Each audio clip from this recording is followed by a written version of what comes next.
Niners fan? I am indeed.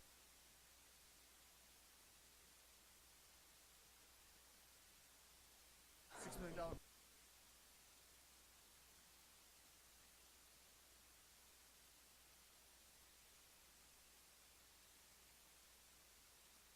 That he can.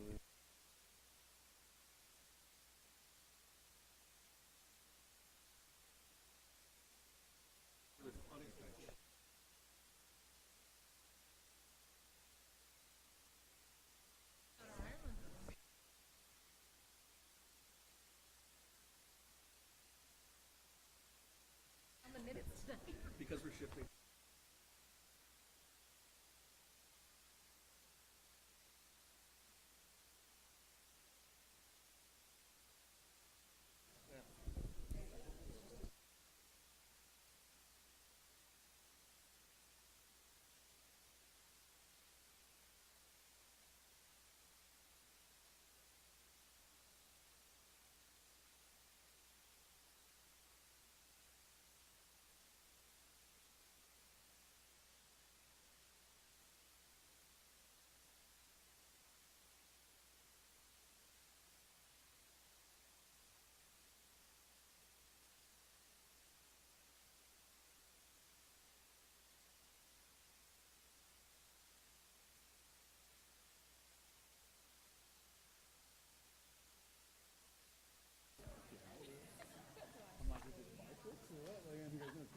That's a good sign. That'll be fine.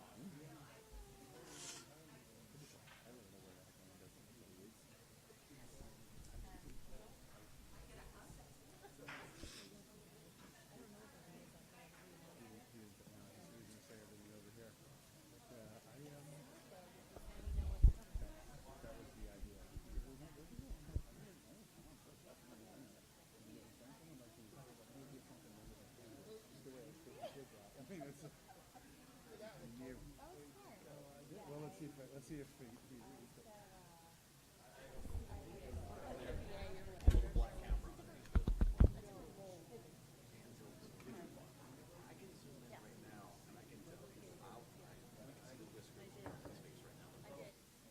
Ready? When you are.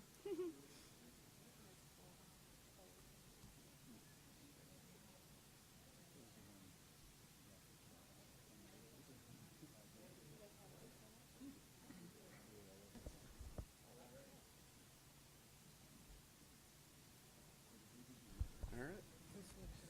Notice is hereby given of the regular meeting of the Board of Education of the Town of Westfield in the County of Union, New Jersey at 6 p.m. on the evening of Tuesday, August 30th, 2022. In Cafeteria B of Westfield High School, 550 Dorian Road, Westfield, New Jersey. The Board will move immediately into private session to discuss matters rendered confidential by state and federal law, including legal matters. The public portion of the meeting will resume at 7 p.m. The purpose of the meeting is to transact the regular business of the Board of Education and to transact any other business to come properly before the Board. This is to advise that the general public and to instruct to be recorded in the minutes that in compliance with Chapter 231 of the Public Laws of 1975, entitled the Open Public Meetings Act, the Westfield School Board on Thursday, August 25th, 2022, caused to be posted at the Office of the Board of Education, located at 302 Elm Street, Westfield, New Jersey, and delivered to the Westfield Leader, the Star-Ledger, the Westfield Library, Town Clerk of Westfield, Tap Into Westfield, and Patch.com, a meeting notice setting forth the time, date, and location of this meeting. Dana, can we have a roll call? Sahar Aziz. Here. Rob Bonaccio. Here. Michael Beelan. Here. Brendan Galligan. Here. Layla Morelli. Here. Sonal Patel. Here. Amy Root. Here. Kristen Sonic Schmeltz. Here. Mary Wickens. Here. Thank you. We don't have anybody for flag salute. Mary.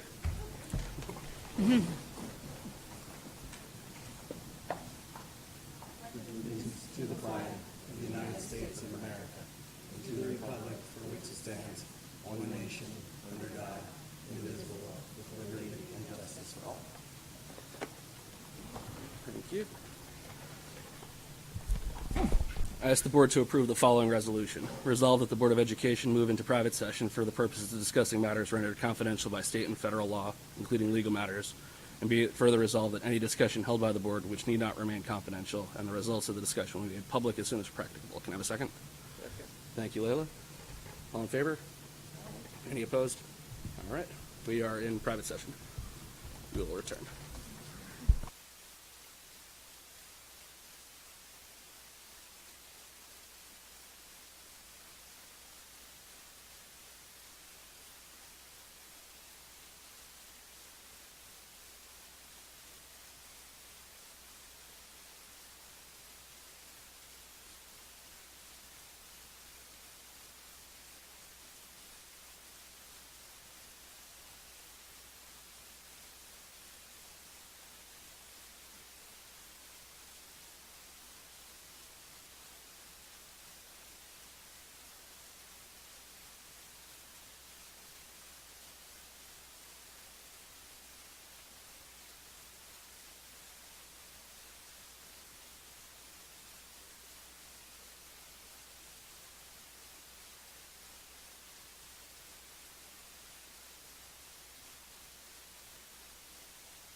All right. We thank you guys for bearing with us while we were in executive session. We're going to open the public portion of the meeting back up now with announcements. Mary, do you have an announcement for us tonight? Yes, I do.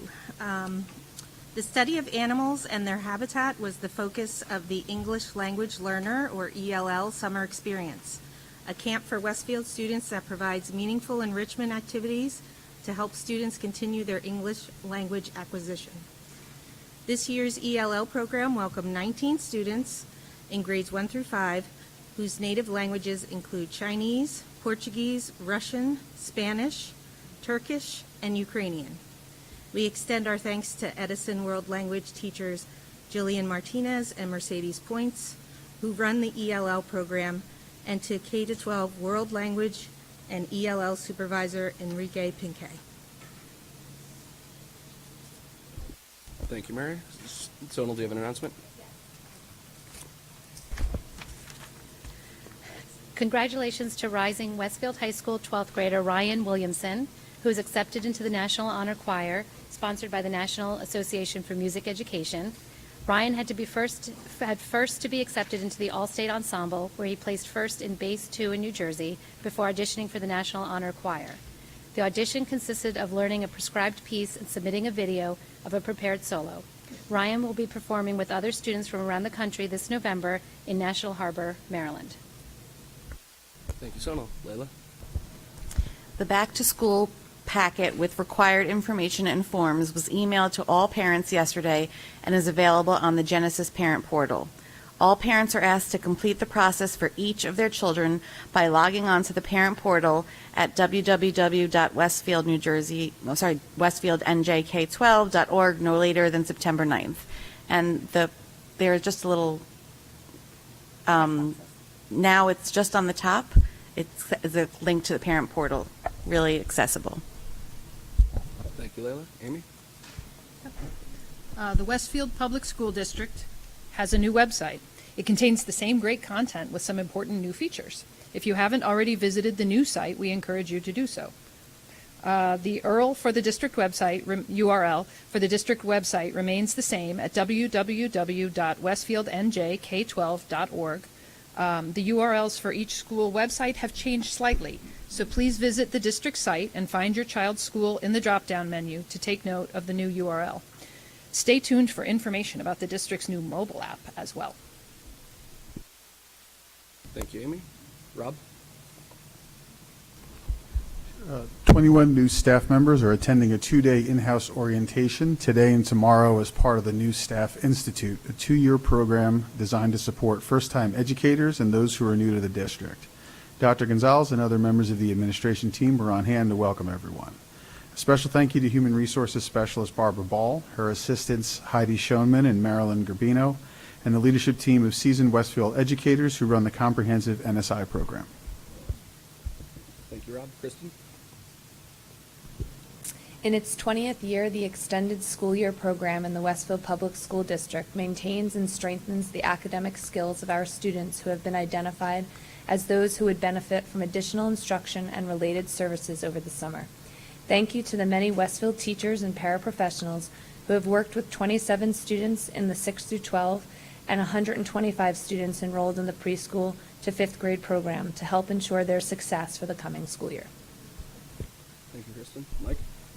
Yes, the Westfield Green Team will hold its second Energy Fair on October 1st from 12 to 4 p.m. in the South Avenue train station lot. Visitors will be able to learn about replacing traditional vehicles with electric options, swapping car trips with bike and e-scooter rides, and updating gas-powered landscaping equipment with green solutions. Children ages 8 to 15 can also design, build, and compete in a kids' solar car derby competition for which registration is required. Visit westfieldnj.gov/green-energy-fair for all the details and registration information. You can also email greenteam@westfieldnj.gov for additional information. Thank you. Thank you, Mike. Sahar?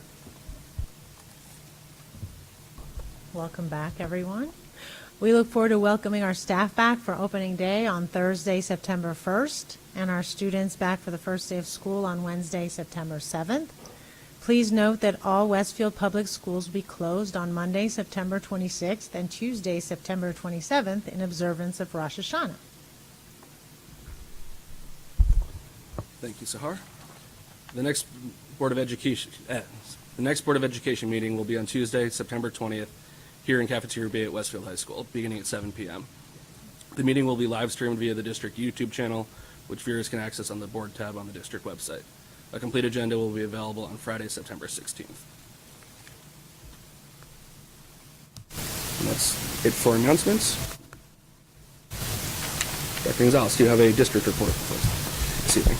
This evening, I don't have a formal report or presentation, but I just do want to take the opportunity to speak about the great work that took place this summer in order to prepare for the launch of the school year. As you could tell, even in this location, our custodial and maintenance crews have been working around the clock to prepare our schools and make sure that our classrooms are cleaned and ready for the arrival of students and staff starting this week even.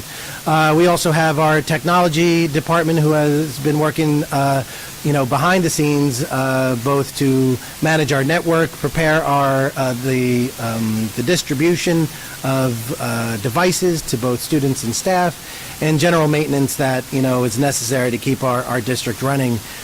Despite the fact that summer vacation generally includes a lot of rest and relaxation, it doesn't change the fact that the work has to get done. So I do want to thank all members of the office and school staff and administration who did put in time over the summer to get us to the point where we could launch successfully into another school year. As has been mentioned already, there are already a couple of different things that are being introduced into the school community as ways to enhance our digital footprint as well as our communication with the community.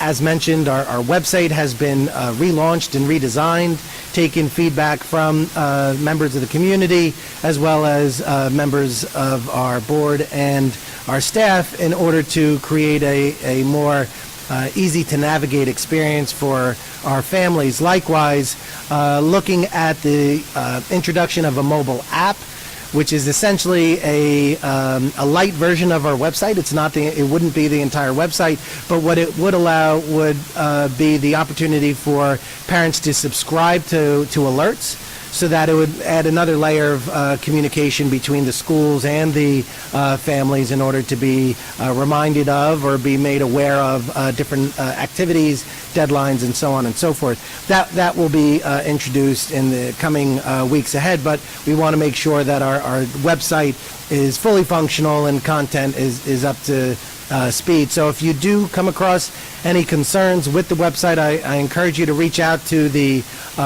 your school principal or to Marianne McGann in our communications office to provide your feedback. Many people have already done so, which is really how we're able to refine the site during the last several weeks. In addition, I want to highlight that in that transition, we also were able to navigate into a new digital environment for how we manage the affairs of this Board of Education. We started last year with creating an online searchable database for our policies and regulations to make it easier for members of the Board of Education, the public, and the staff to be able to search our policies and regulations to see what we have appropriate and applicable to our schools and our programs. So with that, we began to move away from schoolboard.net, which was our prior platform, to the new website as our primary platform for hosting our board agendas. So that on our website, when you select the menu option and go into the Board of Education menu, you'll be able to see our current year agendas as well as agendas from prior years. And the current year agenda page has been formatted to keep everything on one page. So you'll be able to see the date, when agendas are posted, the hyperlink will be there. When minutes are approved, they'll be there, hyperlink. When there's a link to our live stream, you'll see that there. and likewise when we have presentations. All of that will be easily accessible for the entire year. And in doing so, you'll notice that the format of our agenda has also changed, so that rather than having multiple documents that you'd have to click in and click out of in order to open, we've created an agenda document, and when we have a large amount of agendas, we'll create a separate attachments document. When we can combine the two, we'll combine the two, but certainly when there's a large number of pages, we'll separate them. So in doing so, it allows you to be able to use what you'll notice on the screen and on the table, a QR code. So using your phone, you'll have access to our agendas. In the same way, you'll have access to the agendas on our website, and you'll only have to scroll through a single document to be able to see the action before the board on any given night. So those are just some of the things that are accompanying the start to the new school year, along with the host of exciting opportunities that come with every school year when you bring new students in new grades to meet their new teachers and start the journey all over again. This year in particular, the school district will be engaging in two key areas that I do want to highlight just in this report, but we'll certainly talk further about in our discussion at the end of the meeting under new business for our district goals. But I do want to reinforce the importance of continuing the conversation that started last spring and at the end of the school year about how we can responsibly and sustainably fund our school district's operations year after year. We recognize that the challenges that we faced are challenges that unfortunately can't just simply be overcome by a snap of a finger, and as a result, we have to take a very strategic and deliberate approach to how we develop budgets and how we seek the support of our community to hopefully get those budgets approved each and every year. There's a nuance in how we are going to engage our community to make sure that now all of you who are present in this room and all those watching and all members and voting eligible residents of the community will be able to be engaged in the development of the process in a way that allows them to make an informed decision come April. And there's going to be more to come, but I certainly want to reiterate that as one key area of focus for this district. And then the other would be the launching of our strategic planning process. Over the past many years, the district has engaged in strategic planning as a means to create a roadmap for the work of the school district, working with the Board of Education, working with administrators, teachers, and families in order to guide our work year after year. Well, our prior strategic plan closed last year. So we see ourselves in a position to now start to re-establish our priorities for the future and do so in conjunction with the voice of our community. So on the agenda this evening, we do include an opportunity to launch that strategic planning process this year through work with the Madison Institute, a third-party organization who will work with us so that we have the ability to gather appropriate feedback, input, and voices from all stakeholders. So that process, again, similar to our budget and all others, will continue to provide feedback and information to the school community, but I did want to highlight in my opening report. Last but not least, tomorrow we will be sending out our Welcome Back District newsletter with general information to hopefully get people ready for the start of the school year. We sent out our opening day forms for parents to fill out. Our schools have been communicating or will be communicating to get schedules and assignments out to their families. So with all of that, we do want to make sure that the district newsletter includes as much information to make our families comfortable for the start of the school year. One question that certainly is on everyone's mind, I'm sure, is just, is COVID still a thing? Is that something that we're still going to be managing? And recognizing, how much of a role it has played over the past several years, I certainly understand the interest. The CDC released guidance, I think it was back on August 11th or somewhere at the start of August, that really lifted many of the requirements and the recommendations that had been in place before, really resulting in just a focus on isolating students or staff, anyone who is test positive for COVID. The Department of Education, the Department of Health for New Jersey, neither entity has provided what typically would be a subsequent companion document to help provide additional guidance. So in the absence of that, we still have to open our schools, so we're going to move forward.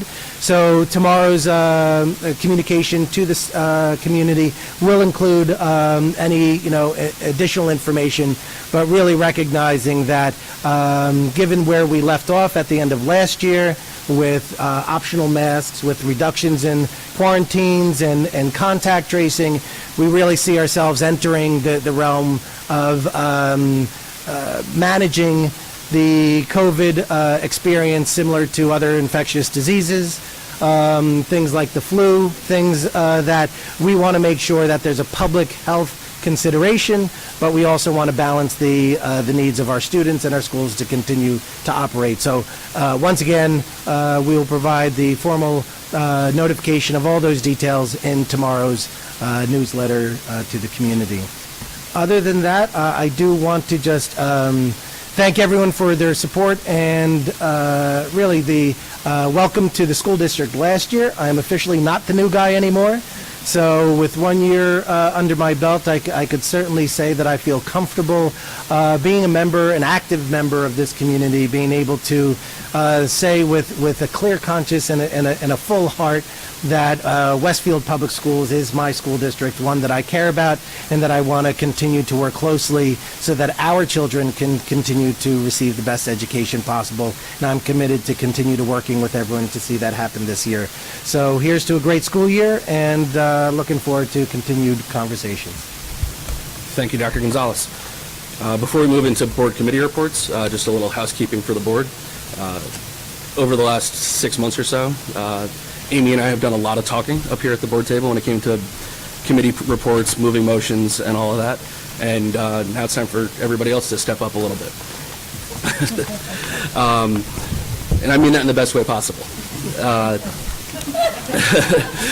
I'm tired of hearing myself talk. I know you guys are tired of hearing me talk. So going forward, Sahar will be delivering governance items for the board. Sonal will be moving personnel items.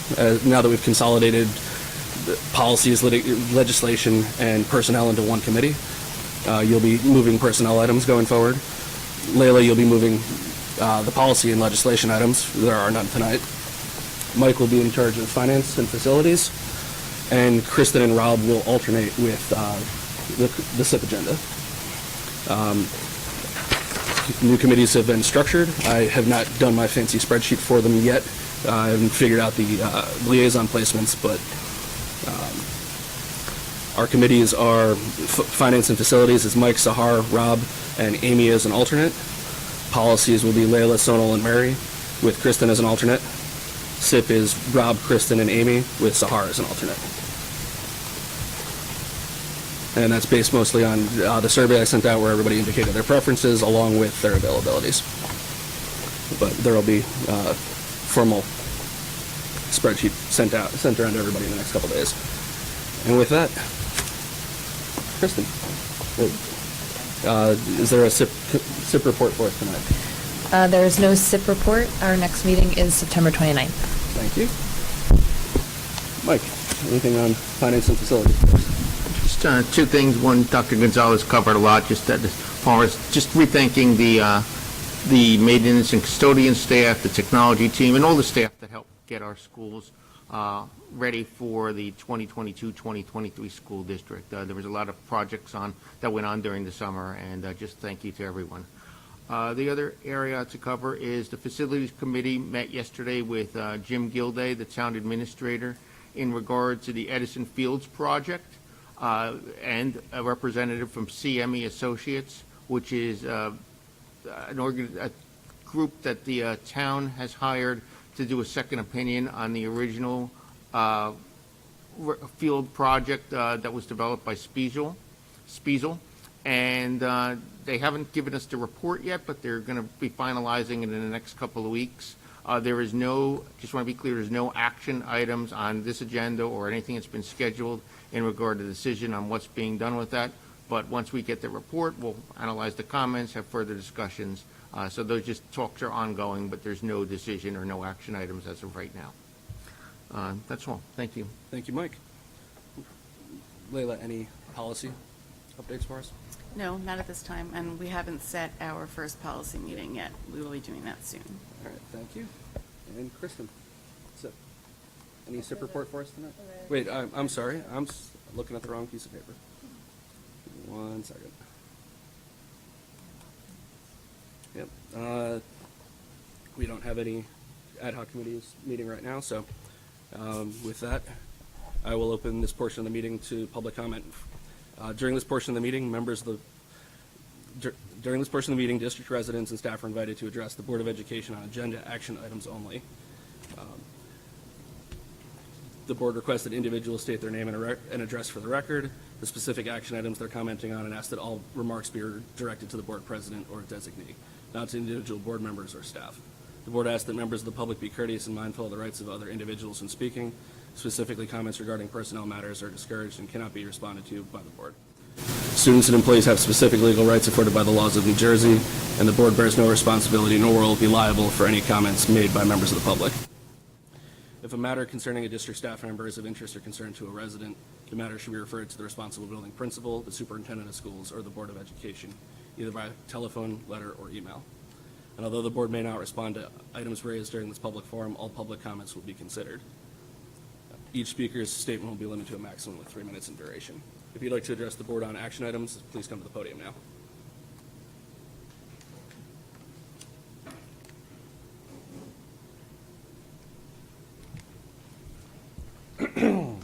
Kyle George, Short Hills Court.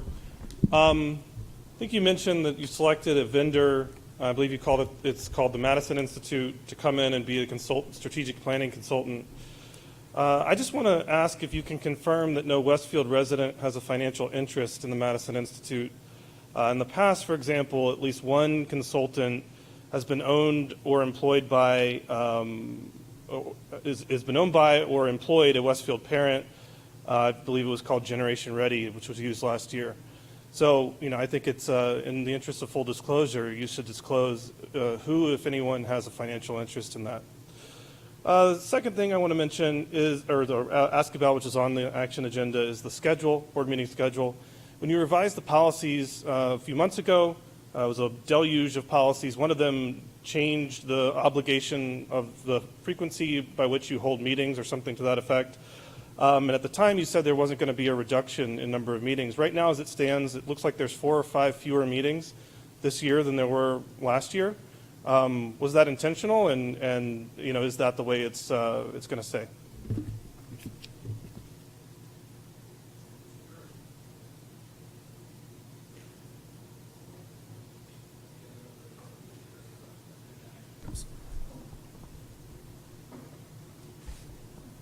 Okay. Seeing no one come to the podium, we're now closing public comment. For this section, there will be another time to address this at the end of the meeting. At this time, I ask the board to approve the July 25th, 2022 special Board of Education meeting minutes and the July 25th, 2022 executive session minutes. Can I have a second? Thank you, Leila. Dana? Aye. Any opposed? All right. Dana, I'll abstain. I abstain as well. This is the July meeting. Of course. All right. Sahar, governance?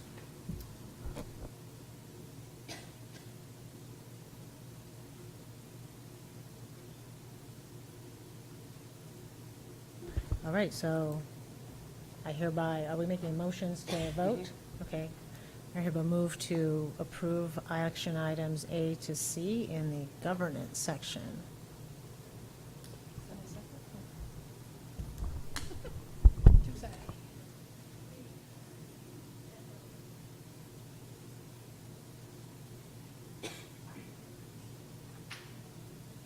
So I think with these governance, you want to do separately.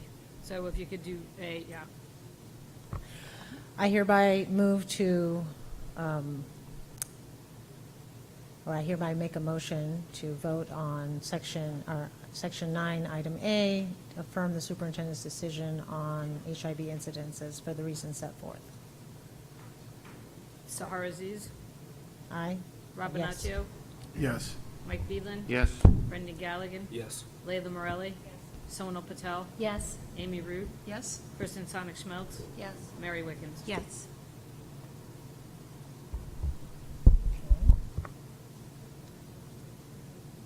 Hereby move- You can actually do B and C together if you want. Okay.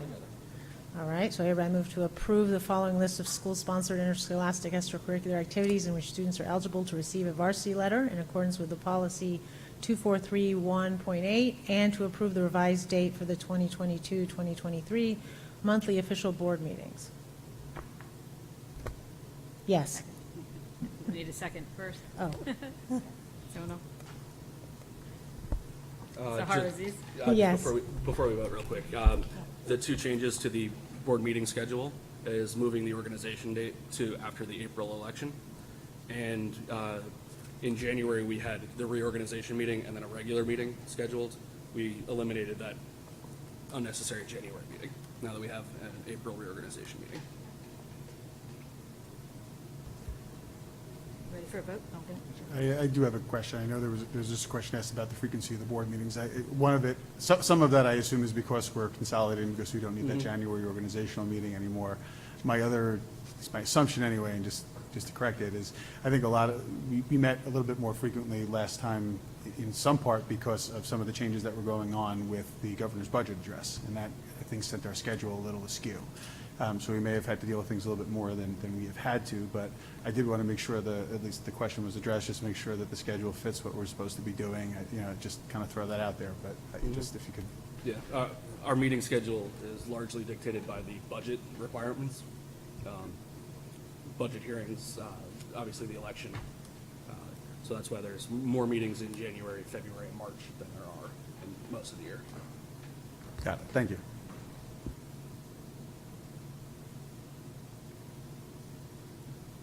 Ready for a vote? Sahar Aziz, yes. Rob Bonaccio, Yes. Mike Beedlin. Yes. Brendan Galligan. Yes. Layla Morelli. Yes. Sonal Patel. Yes. Amy Root. Yes. Kristen Sonic-Schmelz. Yes. Mary Wickens. Yes. Thank you. And Sonal, personnel? I'd like the board to consider personnel items A to OO. Can I have a second? Second. Thank you, Layla.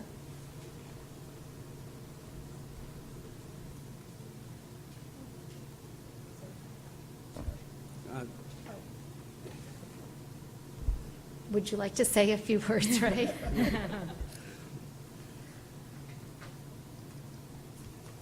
This evening, I'm announcing with regret the retirements of 3 staff members who have given a total of 70 years of service to the Westfield students.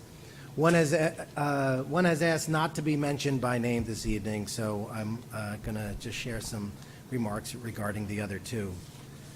Marianne Alloy is retiring after 29 years from her position as Roosevelt's main office secretary, who supports Assistant Principal Keith Brunson. Through the years, Marianne has provided valuable assistance to the effective management of the daily routines and activities at Roosevelt.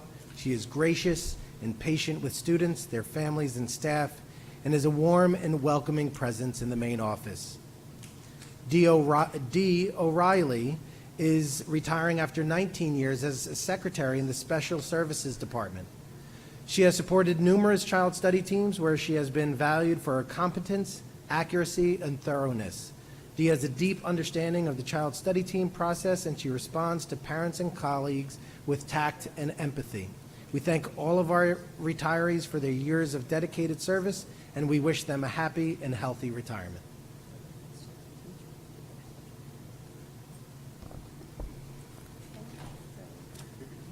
Dana, can we have a vote? Sure. Sahar Aziz, Yes. Robinaccio, Yes. Mike Beelan, Yes. Brendan Galligan, Yes. Layla Morelli. Yes. Sonal Patel. Yes. Amy Root. Yes. Kristen Sonic-Schmelz. Yes. Mary Wickens. Yes.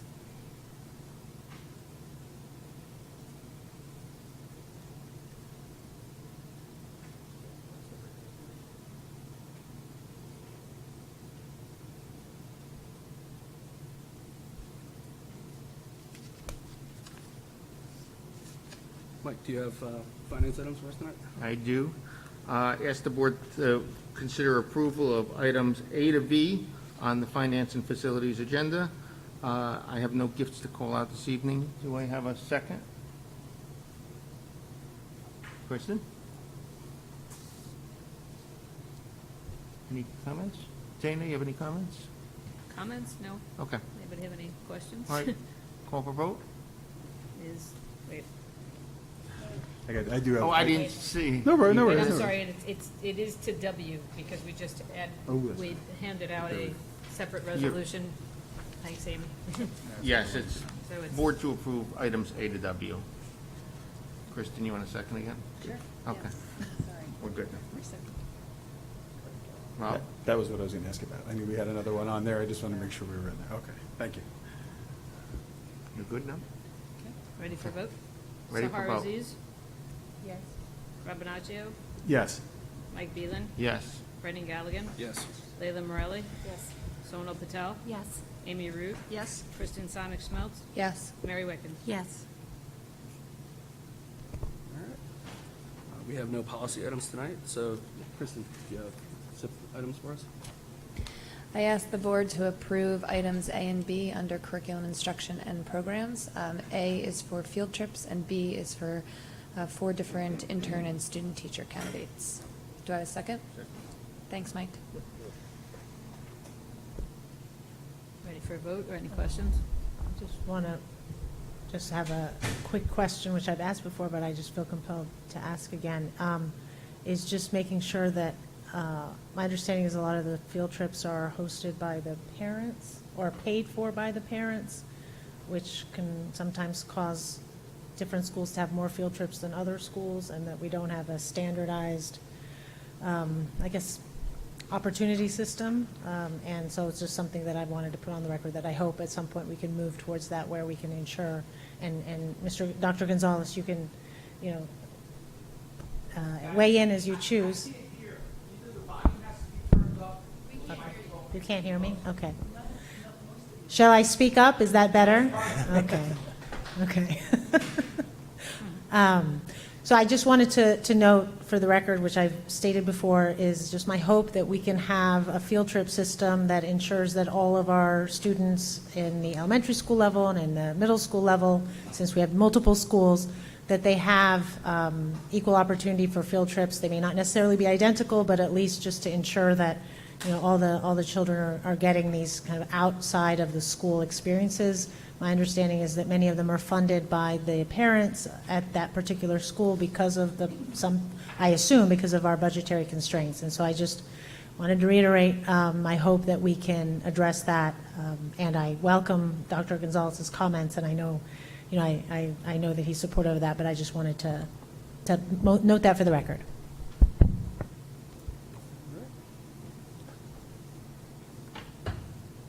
Ready for a vote? So what do I do? Are you ready for, are we ready for a Is vote? everyone ready for a vote? Any more questions?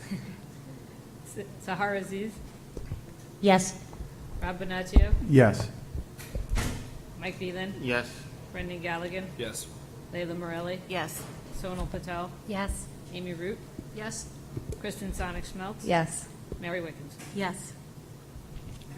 Thank you. I see we have no notes for the record tonight. Any unfinished business? We do have some new business tonight, which is to start a discussion on our district and board goals for the school year. And with that, I will turn. Under new business, we will be starting the discussion of our district and board goals for the 2022-23 school year. And with that, I'm turning the discussion over to Dr. Gonzalez. Thank you. Can you hear me? Okay. Looks like we just have to make sure that the microphone is as close to our mouths as possible. So for the development of the district goals, again, I just want to sort of recalibrate our understanding of what district goals represent for school districts. And this is not a Westfield-specific sort of approach. This is really how boards of education and administration work together to identify priorities for a given school year. And I would certainly always welcome individuals to check out other school districts just to see the sort of goals that are adopted, because it really centers on work that is underway in some cases, work that is about to begin in other cases, or in other ways it's sort of the opportunity to really punctuate the importance of work that we have already identified as priorities for the district. As I mentioned earlier, strategic plans are a perfect example of that.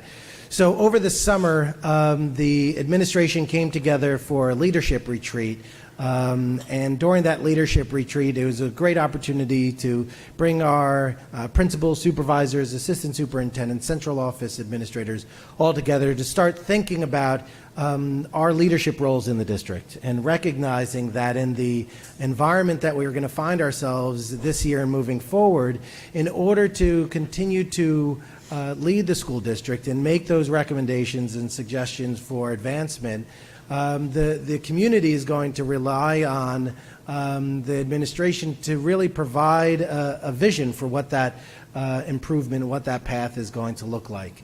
Likewise, that the development of our budget is going to even more align to our priorities and our visions in order to make sure that the work that we do each and every year is appropriately supported, but furthers us down the road towards our ultimate goals.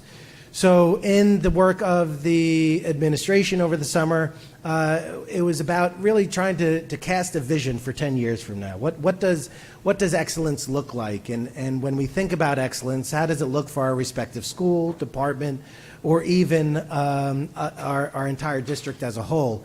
So each of our administrators really began to think critically, to think openly, as to what that could look like for their respective area of responsibility, really for the purpose of starting their own exploration, both with their colleagues as well as their school community, their stakeholders, so that when we have the chance to start advocating for our future, we're doing so from a point of information.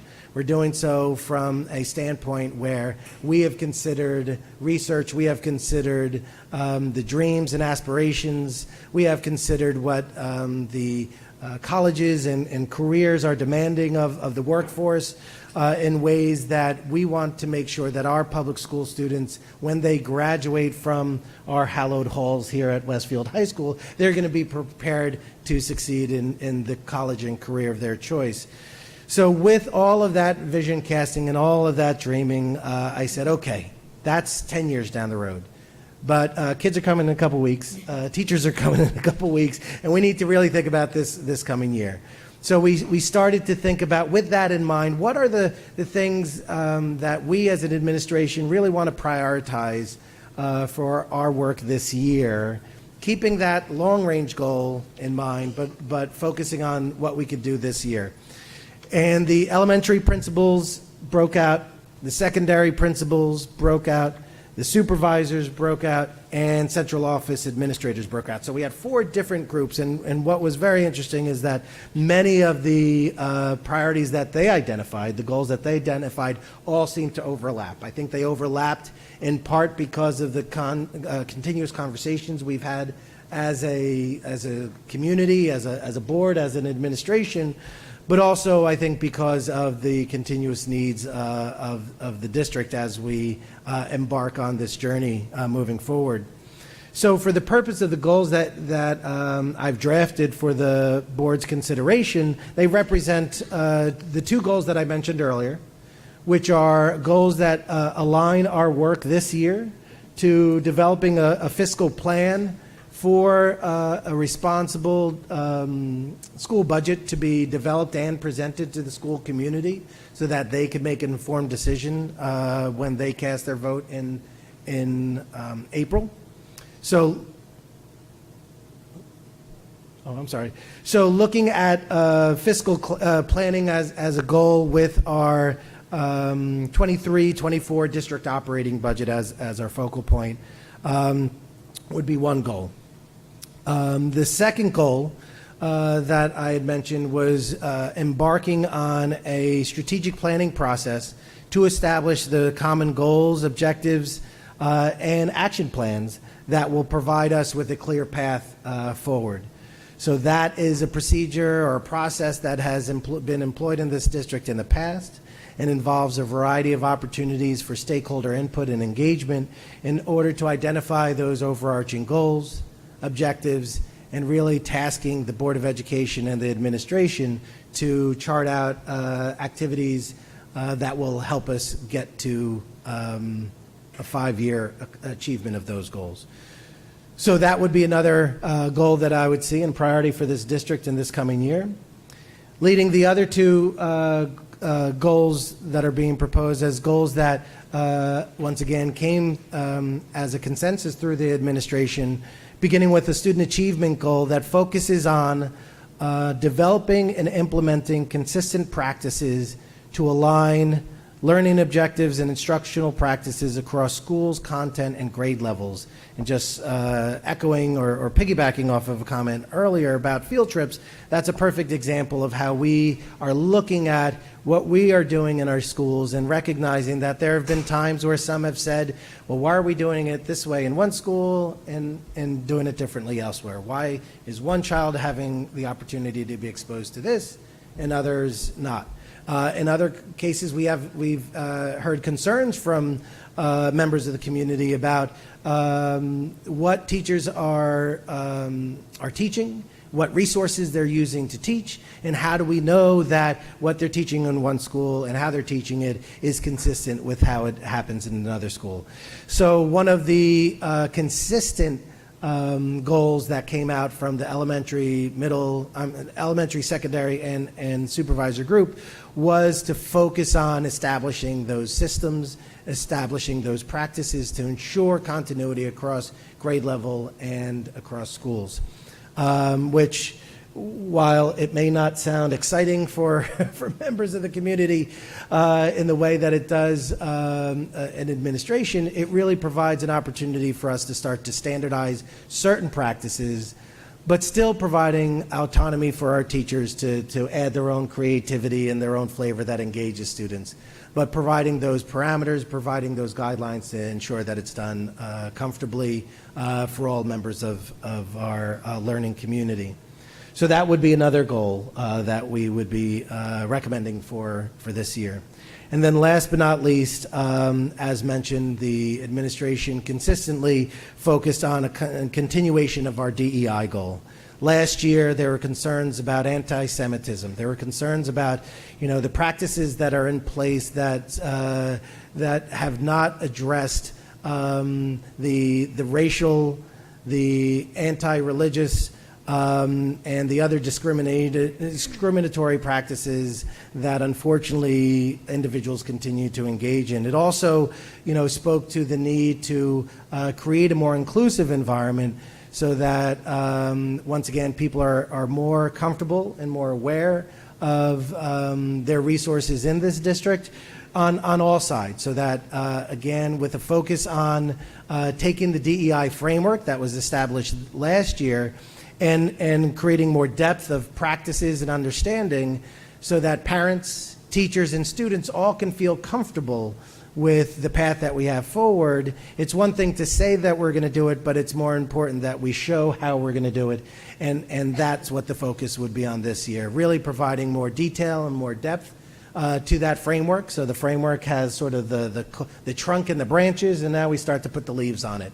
If you've seen the graphic and the tree representation, that's an actually great description, but Okay, I got the best. I got the most out of that one, but it really is. For me, the work of this administration acknowledges that sometimes we start things, and sometimes that work doesn't finish at the conclusion of a school year.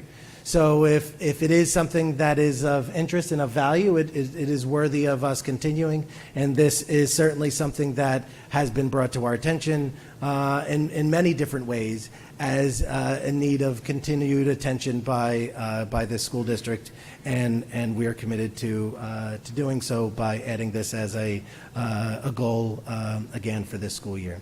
So those 4 goals represent the sort of administrative focus areas for this year and the recommendations for district goals for the 22-23 school year. Thank you, Dr. Gonzalez.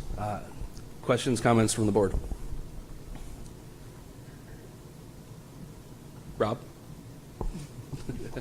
Sure. Just this is the first time I'm seeing some of this stuff, and I know it's just a discussion phase, but just sort of processing what went through. One of the things that stood out to me, first of all, I like seeing student achievement at least as number 1 on the notes of where we are, because that's, for all the things that we're doing, that's mainly what we're here for, is to make sure our students are achieving, make sure that they have, as you said earlier, that path towards success, and that when they look back on their path through the district, that they realize just how much support they had and how well it prepared them for the future. Among the commentary on that, the thing that stood out to me especially was making sure that the standards that we're using for teaching are both met and adhered to. I'm choosing those words very carefully. I think as part of student achievement, one of the things that I hope is considered among just getting that goal taken care of is how we communicate the different things that we're trying to do, the programs, the methodologies with our parents. I think a concern that had always been raised, by parents was, yes, we're thrilled that we're doing all of these things, but how can we be sure that everyone has bought into the program, however that program is defined. And it sounds, certainly, I picked up on that very, very much when you were describing what the achievement was. I mean, if you have a set of goals and you have a plan for the district, and a group of very, very smart people who care about our kids have thought about a plan and a process moving forward, we want to make sure that everyone is A, involved with and B, on board with that, and that it's well communicated to the folks who are going to be participating in it. So I guess that's the flavor I would add to that. It sounds like it's in there, but that was my first reaction in reading these. Brendan, can I? Sure. So when I first read the first goal, I was a little confused. I was like, well, don't we do this anyway? But then when you explained it, I really got it. There's sometimes a discrepancy. Sometimes it's a discrepancy with an incident that shouldn't have happened, or there's a discrepancy with, we wish we would have had that at our school or that opportunity. But I also under this, what I'm hopeful, and I know that you've started to address this, is a clearer expectation kind of across the district of communication. And so if you have teachers who are being given different direction at different schools, and you have children in different schools, that you're emailing one child's teacher and hearing back from them within a 24-hour period, and the other child's, the expectations are not that clear. So I think that I've seen work towards that going on in the district as well with the creating of the handbook of communication, and I think that can fall under that as well. And I think it's really important that the discrepancies there are addressed as well. Thank you, Layla. Mike, go ahead. Yeah, when reviewing the goals, if you remember last year, when we looked at the goals for 2021, 2022, the district goals on curriculum were focused in on health and conducting a curriculum audit. And I was pleased to see that we're putting more of a focus in on student achievement, and we're going to look at all different areas, and I just hope we look outside. I've mentioned in the past like technology and engineering, but now that we have put the votes and the budget in the hands of the voters, I'm hoping that we can look at opportunities to go outside that box and look at other opportunities and really bring our focus back, especially for the kids that were impacted with COVID, because of COVID, that we can go and put a focus, what our number one focus should be on district achievement.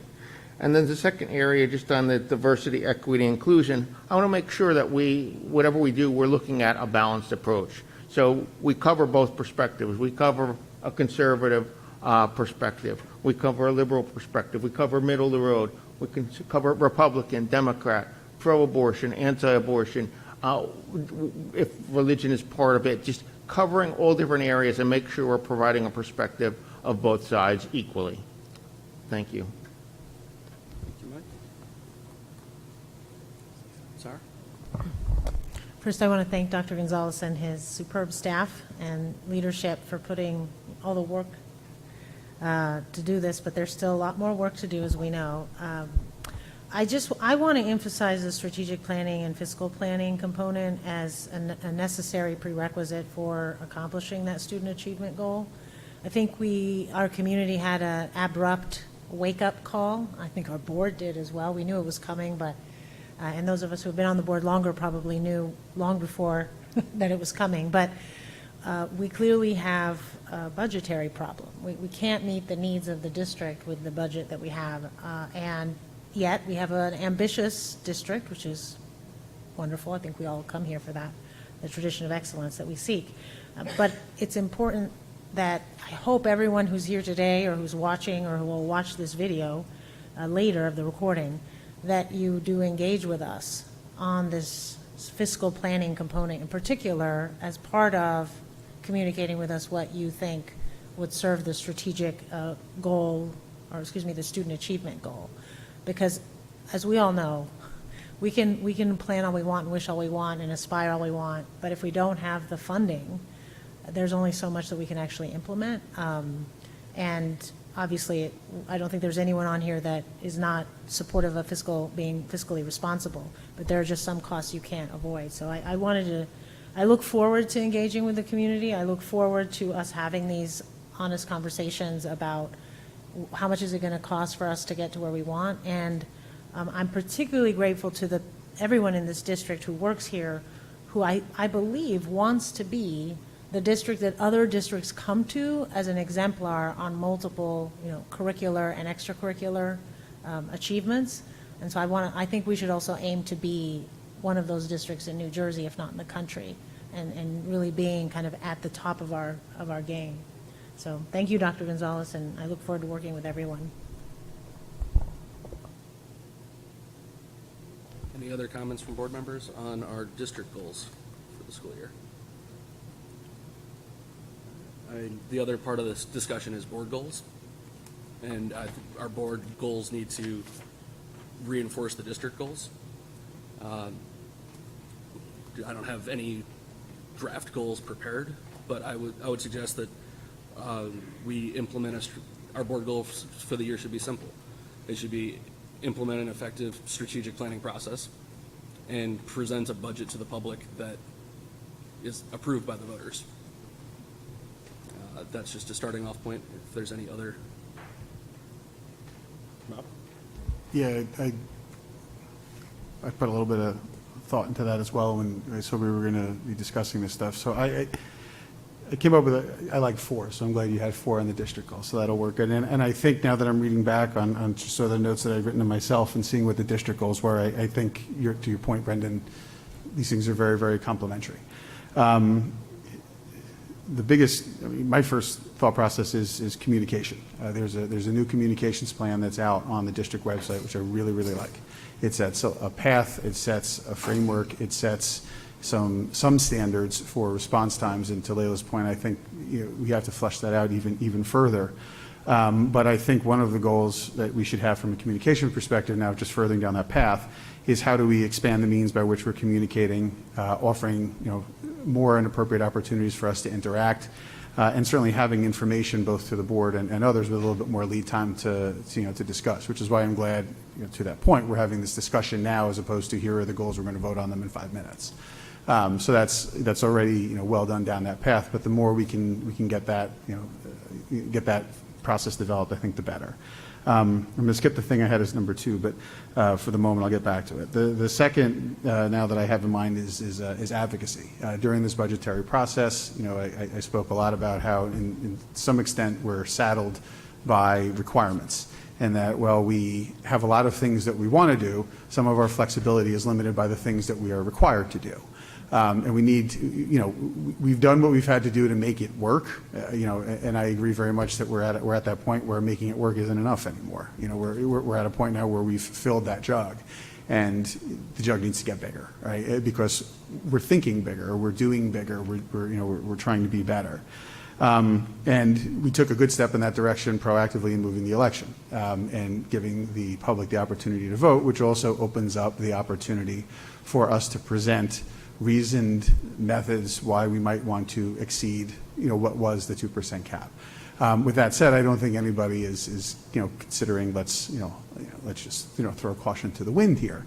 But another piece of that, and now that we have a committee that's focused on some policy and legislation, kind of adding that in, is I'd like to see the board become a bit more vocal advocates for changes that we would like to see from a statewide level. And I know we're not, there are lobbying groups for that as well, but when the individual school districts, step up and say, well, you're requiring us to do X, Y, and Z. You're limiting the means and the resources by which we can do these things. We need to find a better way. And again, that's not a tomorrow thing. That may not even be a year thing. But to get us in a position where we have a very good group of experts in district, and we're lucky enough to have folks on the board who serve in schools, who provide services directly to students. If we don't take advantage of that opportunity of leveraging our experience with what we're doing and the people who are actually doing it in the field, I think we're wasting an opportunity. So I'd like to see advocacy in some form be a goal. Academics were very important. I don't want to go back to that, but I think we have to fall in line with that. One thing I would add, and it's come up in our SIT meetings, is I'm very interested in a whole student approach to this. We're providing good academics, we have good teachers, we're providing good instruction, but one of the things that's come up in our committee is what are we doing from a guidance perspective? What are we doing from a career preparation perspective? And yes, all of those things cost money, and we hear that a lot, but I don't think we're doing enough there. So I'd like to see us adjust our policies a bit to further those goals and see how we can support our guidance departments, the folks who are planning for our kids' collegiate futures. Are there things that we can do? Are there policies that we can open up to make their jobs and lives easier? And I don't know what those answers are, but that's why we have a year to try to figure it out. My last thing, and I'm going to take sort of 2 steps with that because I don't want to bring this topic up in a separate new business item, is safety. We have, at some point in time, we will have a hire of a new school safety and security director. I know that position was out. And I think we would be missing an opportunity with a new position to leverage all the things that can be. The school safety concerns that we've had in the past, the tragedies we've seen with school shootings and the rest, obviously that's a main driver of this position. And as someone who's going to evaluate, are our buildings as safe as they can be? Are our procedures in line with where they need to be? But I've had a lot of conversations with parents even over the summer about the things that our students are facing even outside, just outside the doors of the school. Kids, it just seems to be an increase of opportunity for kids to get involved in drug and alcohol abuse, to see people be a little bit more bold in approaching our students, about buying these things and selling and getting involved in activity that they should not to be getting into, things that can distract them. And I'm hoping our school safety officer can help with things like that. And finally, just recently, I read in the articles that we have a reduction in school crossing guard posts, and that is not something that's in this board's control, right? That's done through the police department. They make the call, but it concerns me that we have in the past just few years reduced. I think we're getting close to almost 20 posts from where they were, and maybe there's a reason for that. And I know I haven't really heard it, and I'm not 100% sure what it is because we're doing this very close to the end of to the beginning of the year. I mean, from my understanding, that what the new posts will be aren't even going to be approved until I think it's the 6th, and we start school on the 7th. So I am sure people have planned ahead a little bit for that. I don't want to suggest otherwise, but I would like to see our school security officer get involved in that planning process as well. We want our schools to be the safest place kids can be. I just don't want to, say as long as they can make it across the street, right? So we have an opportunity here with, I think, a new position that I think is very well crafted and very much needed. And I think from our perspective, if we can adjust our policies to find a way to support that person, to learn as much as we can from that person, I think that would be a reasonable goal as well. So I know I took a lot of time, but I thought about it, and those are the 4 things I would throw out. Thank you, Rob. Any comments, suggestions for different board goals? Yeah, please. So 2 things. One is somewhat overlapping with Rob, is I do agree that the more we can improve communications with the community, the better. And I think we're doing that. Thank you for the new website. I think we're all grateful. Even members of the board had problems kind of maneuvering through it. But to the extent it's appropriate, and again, this is really trying to figure out our own jurisdictions and our roles, that if board members can be part of the communication process in town halls or the setup, and we'll take, I personally will follow Dr. Gonzalez's lead in terms of when board members can be part of those conversations and when it's really more appropriate for the conversation to be directed at the administration, because we don't run the district as the board. We are not the managers and the operators. But I do agree that we could be more, the more we communicate, the better. I also would like to continue the agenda or the goal of having training. I think that we added that last year, board training. I think we should continue that. I think a lot of us are still learning. We're a relatively new board, and it may continue to be that way. And then finally, this isn't relative to the district goals, but I just wanted to comment, Rob. I think you make a very good point about all of the different perils that particularly our adolescent students face outside of the school, which may not necessarily be in the jurisdiction of the security officer. But I do think as parents, it would be helpful to continue what tends to happen on a regular basis is the education of parents about these risks. Those of us who have teenagers know that they're not exactly forthright with us about the types of experiences they have. Right? And oftentimes we assume, well, it's not my kid, it's somebody else's kid. It's not going to affect me.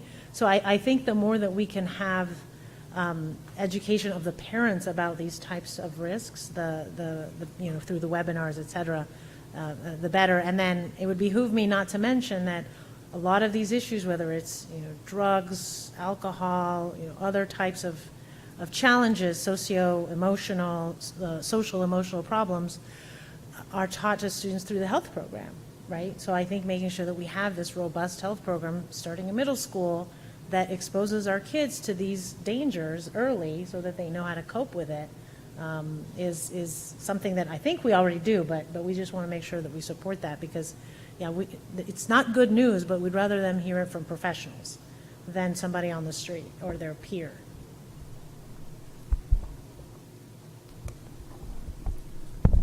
Building on your first suggestion about board training, I would suggest that we continue pursuing our board certification through the School Boards Association. That gives us a tangible, achievable goal. We can't do it in 1 year. We just don't have 16 meetings to devote to hours of professional development. But we can continue making progress towards it. And I think that's a goal that we should be pushing ourselves as a board towards. I just also want to tag on to the training part, not only like having the outside school board associations come in, which is very helpful for us, but also, maybe in our committees, this is just a suggestion because we're not a full board, and just go over procedures, how to present the reports, how to, be an ad hoc committee member, things like that we can go over because I hope it's not true, but we could have 3 new board members next year, which would make a whole huge group of new people doing this. So I think it makes sense for, those of us that have been here not even 1 year, those of us that have been here, a little over a year to get some more, personalized training on how to present and how to communicate with each other and also with the community. And the other thing, I don't think it's a board goal. I think it's more of a district thing, which might go into like strategic planning or even student achievement, is to work on the students' mental health a little bit more. Since COVID, we've seen a dramatic increase in all of the districts with mental health issues. And I know the guidance counselors in the high school are overwhelmed with college and scheduling and things like that, and we have the SAC, but just brainstorming other ways that, either bringing speakers in or, having groups or clubs that maybe kids can join so that they can share these issues and get some help.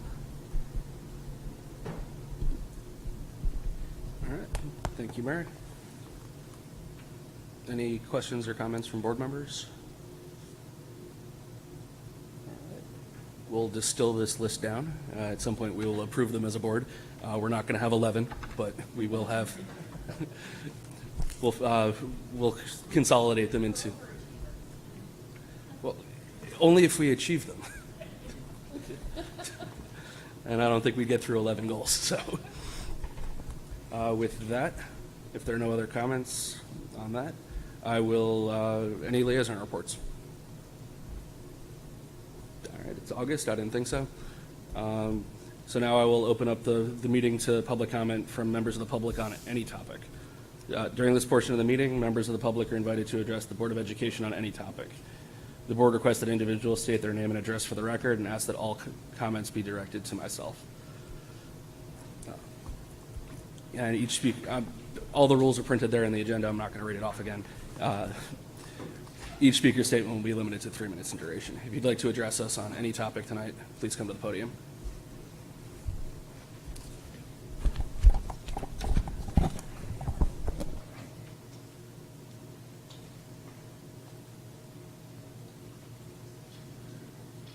Hi, Mona Zhao, 9 Normandy Drive. Good evening, board members, Dr. Gonzalez, neighbors, and fellow parents. I'm here to speak against the Edison Fields project. I know many of us have come here many times to speak against it, but as a parent who has a young student going into Edison, I'm extremely concerned about the health impact on the students, so I would like to add to their voice. In addition to the obvious environmental concerns, I think that there will be a negative impact on Edison students because they have to take their recess on a possibly fake plastic carpet. It just sounds awful to me. Some might argue that the health impact studies are not conclusive. Well, it's inconclusive. So as parents of young children and public servants like you who serve the best interest of students, I think we can all agree to err on the safe side for our students. In addition, at an age where equity and access that we constantly talk about as a golden standard, taking away Edison students' right and access to fresh air without plastic fume and green natural grass, while students of all other schools can enjoy their recess and fresh air on natural grass, is exactly the opposite of what we are preaching to our children. Even if it's absolutely necessary to have fake plastic fields in our town, which you already have 3, and which I do not believe is the correct solution, why are we only concentrate that on one school, but not spreading it all over town? So again, equity and access. That's what we're preaching to our children, and we should do it to ourselves too. I spoke to a few of my friends who have children that play field sports. And they told me that they're against it, some because it's health concerns, and one friend said that even if that means a few hours of additional play hours, they don't agree to put it in their friends' and neighbors' backyard. And she's not the only one that have children who play field sports that have that concern. I know all members of this board want to serve this district because you care about our students.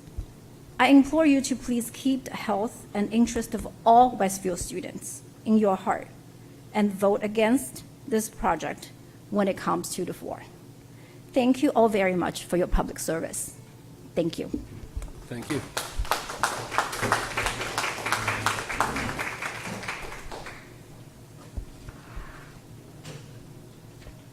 Hello, board. Welcome back. Don't hit that buzzer yet. All right. Thanks for being here. Okay.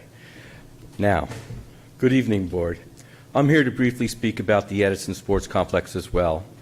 With the recent cuts in the Westfield staff, okay, which includes a disproportionate number of the arts. We need your name and address. Oh, I'm sorry. Ken Warren, $5 Parkway. Number of the arts out of the 24 positions that were eliminated, I asked that you analyze the optics. No sports programs were impacted, yet there are as many children involved in the arts as there are in sports. On top of this proposed field benefits primarily club sports more than it does actually the Westfield district. And as I said, the town is asking for $9 million for a sports field, while at the same time laying off 24 positions approximately. You may think that these are separate buckets, but in reality, this is all taxpayer money. And as I'm sure you're painfully aware, people don't take the time to distinguish these financial buckets. Westfield citizens only see tax dollars, especially when they see a $9 million bond being passed without a public vote. To add to that, ironically, you, the board, in conjunction with the club soccer team, are demonstrating with the field being refurbished on Elm Street exactly what the right thing to do is. You are showing that fields can be fixed with grass at a fraction of the price. I've stated before, Edison School just isn't the right residential area to put a sports complex with lights. No residential area is. Traffic along these very busy streets until 10 at night on weekdays and from early morning to late at night on weekends is not smart. When a tragedy occurs, and trust me, it will, I live there, I've seen much, the town and the board will have to assume responsibility, this board. This spending spree to satisfy special interest club sports while laying off teachers doesn't send the right message. Where's the logic? Why should all the children who attend Edison and live in that area have to suffer the burden for this overcrowding? Just for small, private, profit-generating sports clubs, which includes a very large number of out-of-town children. This isn't just for Westfield. The name Westfield Soccer or Westfield Lacrosse, this is a misnomer. It just doesn't make sense that you would vote for to sacrifice our children at Edison and the surrounding neighborhoods for a much larger number of out-of-towners, for a much smaller number of out-of-towners. This board is here to protect our children and the school neighborhood, not satisfy political motivations. The proposed turf field, as stated, translates into Edison children either playing on possibly hot and unhealthy turf or playing like caged animals inside a fence like zoo animals. Do any other schools in Westfield have to do this? That's not fair and equitable. The town is clearly trying to avoid a vote going this route, which has put you, the Board of Education, in an awkward position. I ask that you do the right thing. Don't vote for an expensive solution while teachers are getting laid off and feeling the economic crunch. This can't be about politics when you're about your friends, whether you're friends with the mayor or someone on the town council, not when our children's safety is at stake and teachers' livelihoods are being downsized. Thank you. Thank you.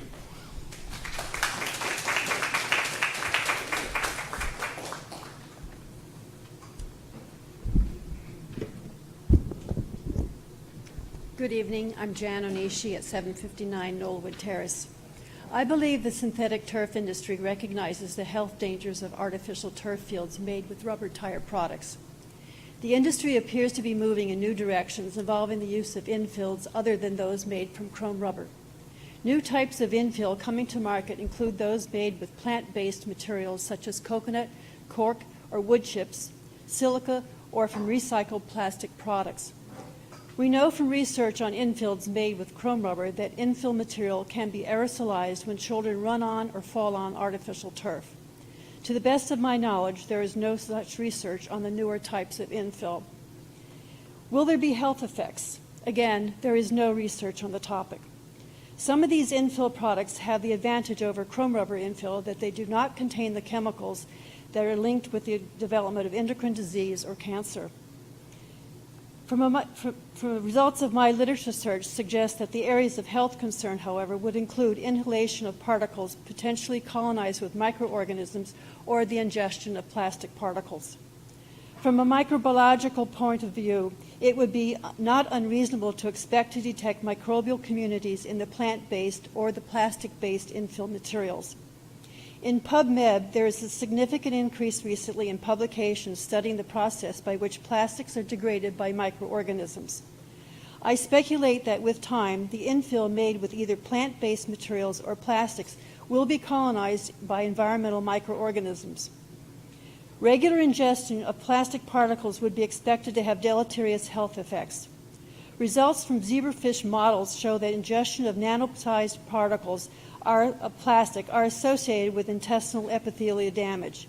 The gut microbiome was also altered, as well with consumption of plastic particles.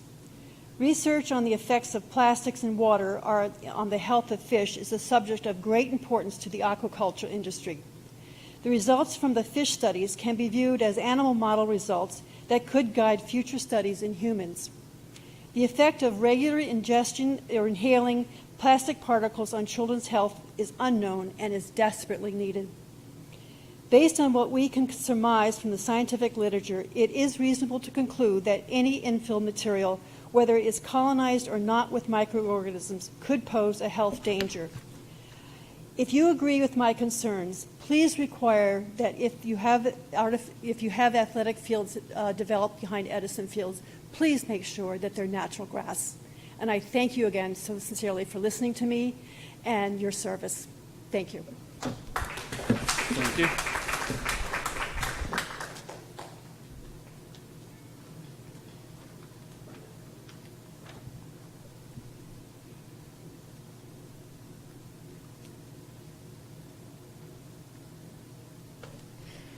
Hello, my name is Gina Clem, and I live at 96 Summit Court.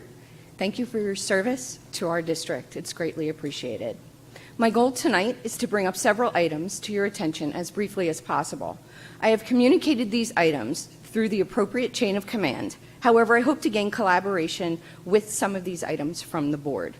Some of my items are actually apropos to what we were talking about earlier.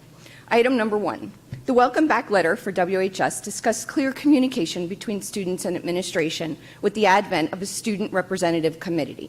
I applaud and appreciate that effort. In keeping with the theme of overall improvement with communication, are we able to work on a policy regarding reasonable response time from teachers, staff, and administration with parents and students? The goal would be to establish a positive working relationship where we can proactively and collaboratively work in the best academic interest of each student.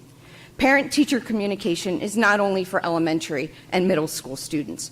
Our adolescents are facing challenges that their parents and teachers have not faced to date. Working together is necessary to ensure open communication on behalf of a student's positive social, emotional, and academic outcome. Item number 2. In line with improvement of communication, I would like to ask that all teachers post their office hours on their websites and communicate their extra support available at back-to-school night. Many students can benefit with a few minutes of one-on-one time to review a concept with a teacher. This also allows for a teachable moment of self-advocacy and positive one-on-one communication skills. It is especially difficult for students to obtain extra help when teachers work in the high school at a 1 through 8 schedule, leaving no time after school or before school for extra help. Item number 3, can we please ensure that we continue the discussion of allowing students the ability to take online courses over the summer through New Jersey Virtual School or another approved platform for courses such as financial literacy, 21st century communications, visual and performing arts, all mandated by the state. Many WHS students are unable to take these courses until senior year due to core curriculum scheduling, which does not allow our students the option to take courses within areas of interest or courses with advanced standing. Item number 4. Lastly, I would like to ask that the board look into policy 5200, specifically section B, relating to course credit. This section of the policy states that the 6th absence of any course during the 4th quarter may result in denial of credit for the course. The DOE allows for 10% absenteeism before it's considered chronic. The policy does not state any number within specific quarters. Page 8 of the student handbook lists 18 absences allowable. It is the responsibility of the parent and the student to deem which absences within the 18 are allowable. The detail of the policy seems punitive, requires increased paperwork, postage, and worry on behalf of some students and parents. Can we please consider reviewing the policy? Please contact me with any questions about the details that I've given. I'm more than willing to have a conversation with anyone, and I really look forward to hearing from you. Thank you.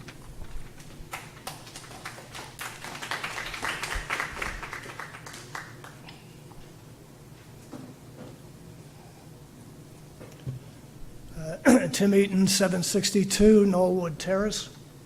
Over this past year, we have made many presentations to the Town Council, the Board of Education, and the Recreation Commission supporting natural grass fields rather than artificial turf and tower lights. To recap, here are 12 reasons for no artificial turf and no tower lights. Number 1, artificial turf fields contain carcinogens, toxins, and pollutants known to cause cancer, thyroid disease, asthma, lung ailments, liver damage, and other diseases. This is not safe for our children and students. Even with substitute infills, there are dangerous chemicals in the plastic turf itself. Number 2, artificial turf migrates into and pollutes the environment and neighborhoods nearby. Natural grass fields keep the soil and water clean.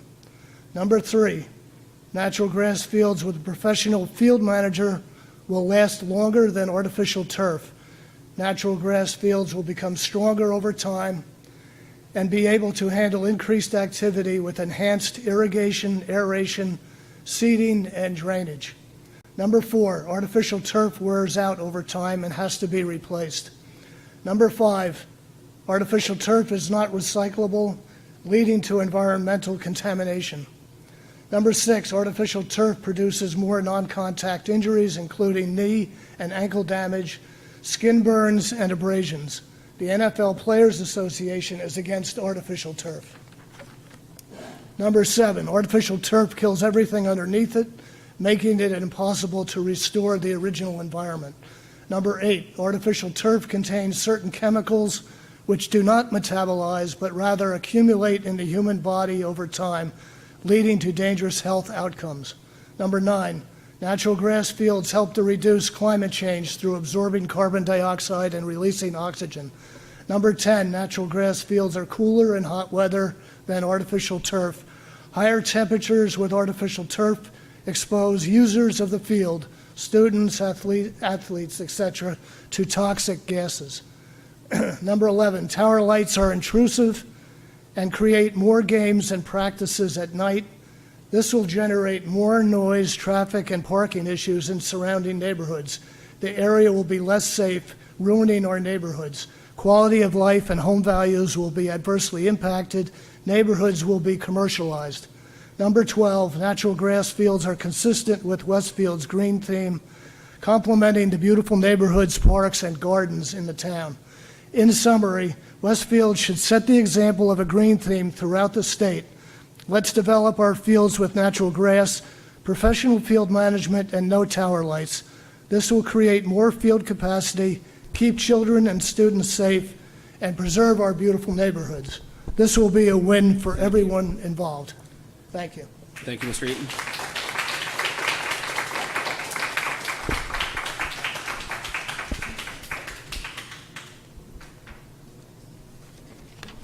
Hi, Terry Brennan, 862 Rahway Avenue. As a parent who will send my kids to Edison Intermediate and whose kids participate in sports as well, I'm here to discuss the Edison Fields proposal as well. Many athletes in this town play on teams that are sent outside of Westfield to practice and play games, totaling, I would guess, at least a few hundred hours a week of field time that takes place in other towns not in Westfield.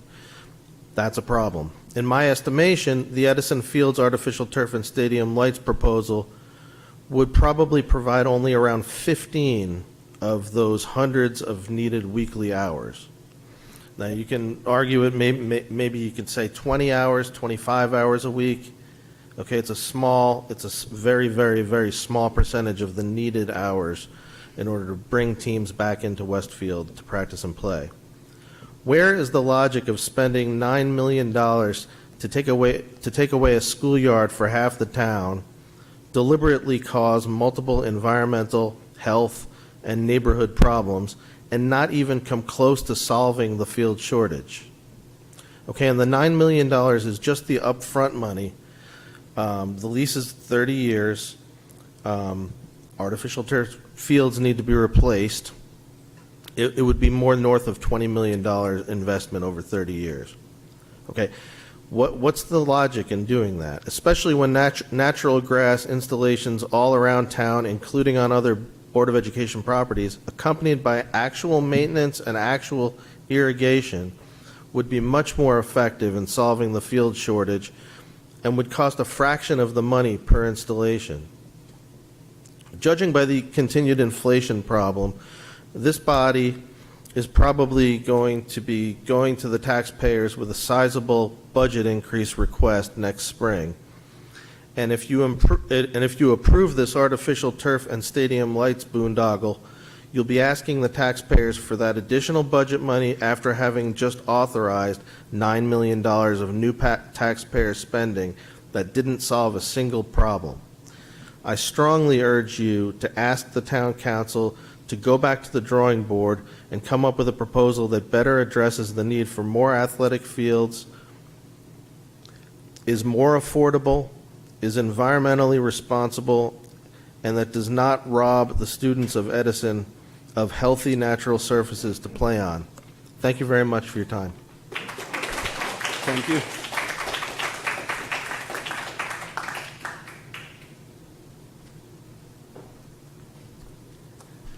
Hi, my name is Marisa Carnival, 51 Doris Parkway. I'm here as an educator, as a parent, mother of athletes, went through the whole Westfield school system, and a neighbor to Edison School. Thank you, all of you, for your service. You are here because you care about our kids. You have our kids' best interests at heart, and you are here to make smart decisions. I was in shock that on a Sunday evening, a town event was rescheduled, Adams Fest, some of you might have been there, on a Sunday night where music at the Armory was playing till 10 p.m. Me as a teacher and having to go to school the next day, and my husband's a teacher, I was like, wow, those poor parents and those kids, even my own children, and I'm all the way down the other end of Rahway compared to the Armory. And I said, how are these kids going to sleep for school tomorrow? So I called the police department and I said, hey, can you tell me when this is going to be over? Because this is ridiculous. I felt like the band was in my backyard. And they said, oh no, this is a town event and this was rescheduled. It's out of our jurisdiction, but they told me that it'll be over at 9:30. It went till, I think, 9:40, 9:45, almost 10 p.m. on a Sunday night. Does that tell you that the town mayor has the best interest at heart of our children, our students? Especially the fact that it happens on the south side. Everything happens on the south side. You have a pristine, gorgeous middle school on the north side that is never touched. It was never even part of the plan to use any of that property. It's the south side. So you talk about equity. We talk about equity. Don't be a political pawn. You're here for our kids and their best interests and equity of all of the students of Westfield. And that's all I have to say tonight. Thank you very much. And thank you for your service. Thank you.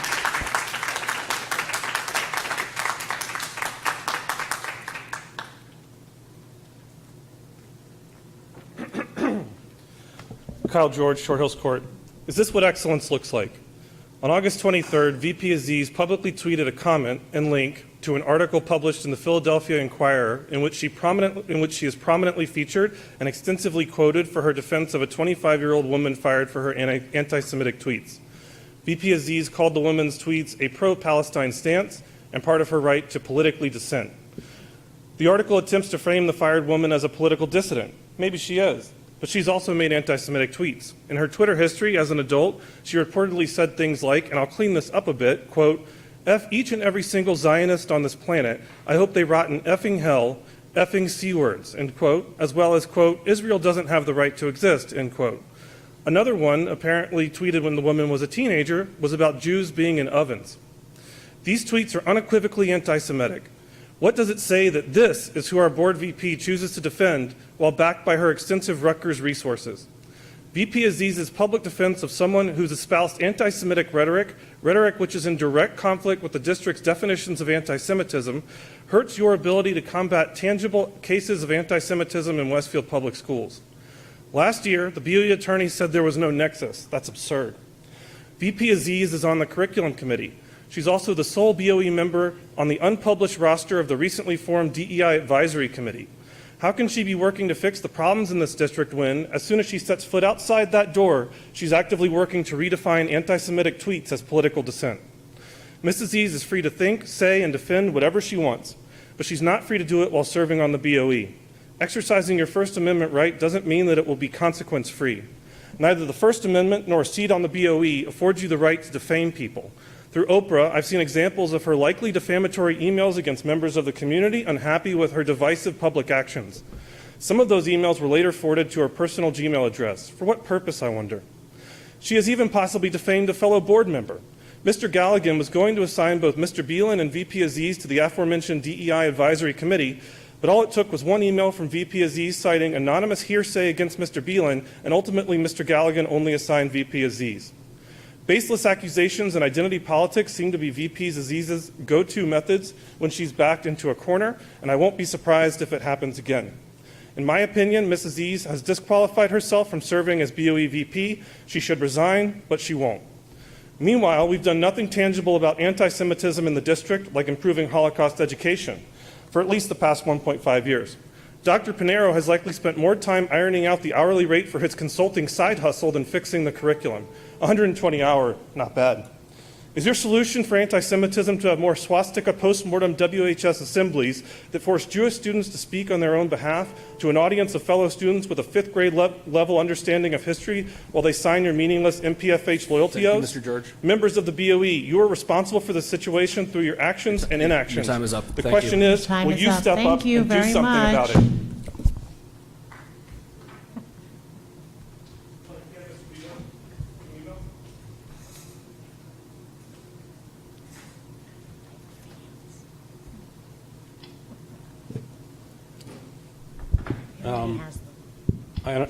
My name is Joe Carnival. I'm at 51 Doors Parkway. Can I read a statement from a neighbor who couldn't attend?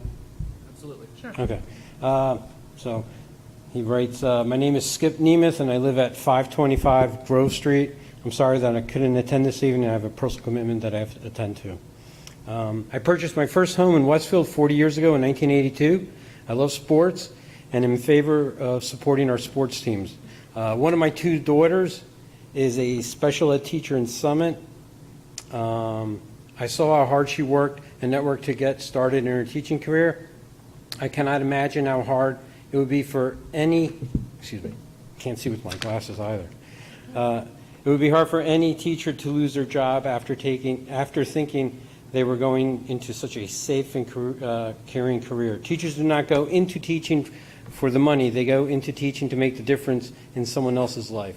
All that being said, I understand the tough decisions have to be made and layoffs are part of the world. I also love sports and am a big proponent of supporting youth in sports programs.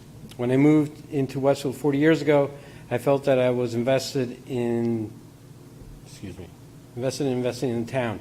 If there was one thing that I would ask the Board of Ed tonight, it would be to let the voters of the town of Westfield decide if they would be in favor of spending $6, $7, $8, $9, or $10 million to put pretty expensive athletic fields in their towns, especially in one location. Many people in town are not aware of the proposed project at the Edison School. Please let the voters who are also invested in our town decide if this is how they will invest their money during these highly uncertain economic times. And once again, this is Skip Nemeth, and says thank you. Thank you.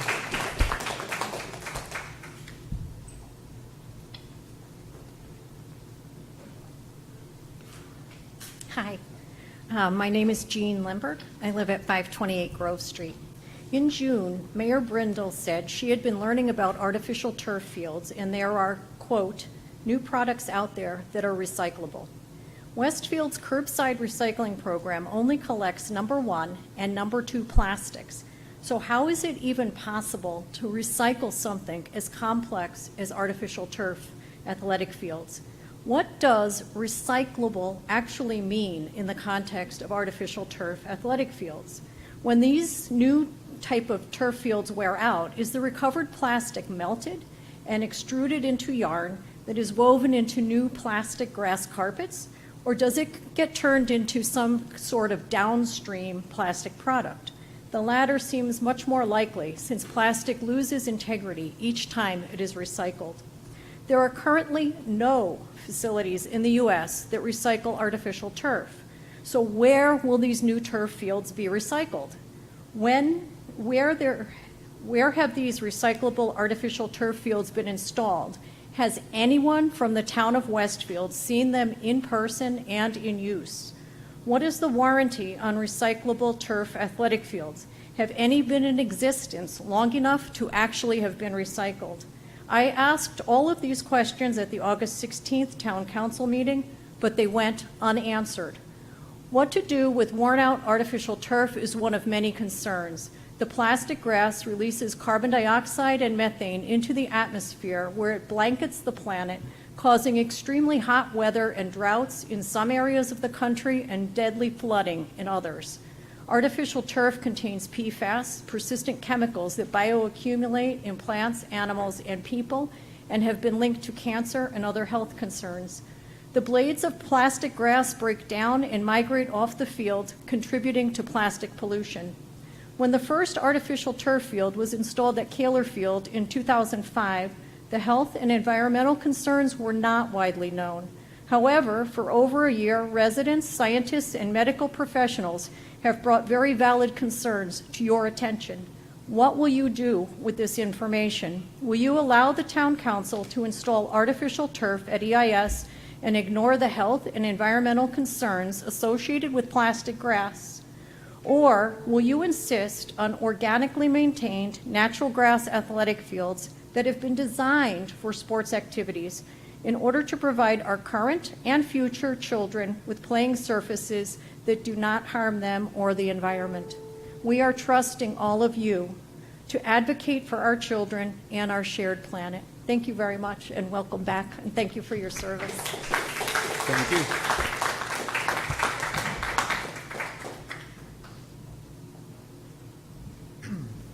Hi, Greg Lundberg, 528 Grove Street. I've chosen not to speak much about the cost of the proposed Edison Field project in this forum, since it's really not the Board of Education that's spending the money. However, I think it's important for the board and the residents to understand the total cost of ownership of this project. To me, the fundamental question is, what's the right level of investment to deliver the most benefit to residents for the money?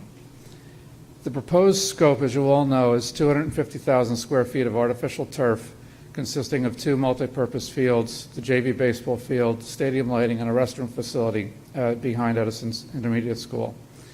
The 4 main cost elements for the 30-year period of the proposed agreement are the initial investment, the periodic repairs, replacement, and disposal of the turf and infill, the debt service on the bonds, and the annual maintenance costs. The initial investment is estimated at $9 million by the town, a very sizable amount by itself, but that's only the ante to get into the game.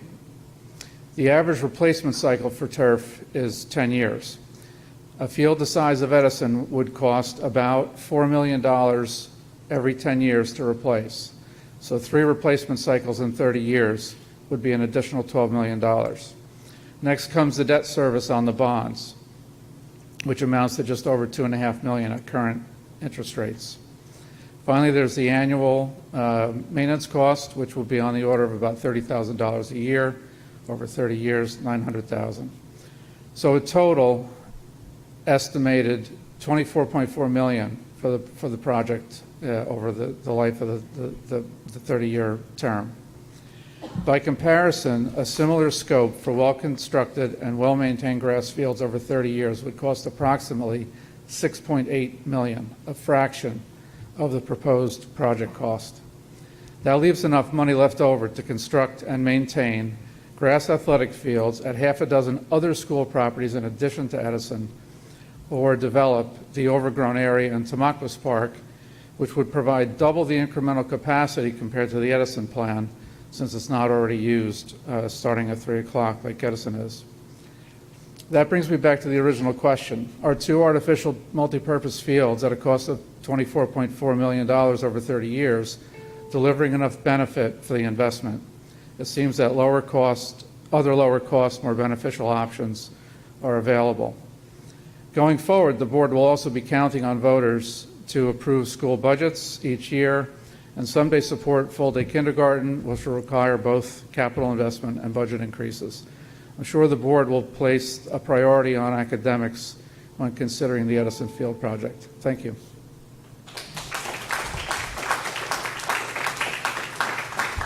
Thank you.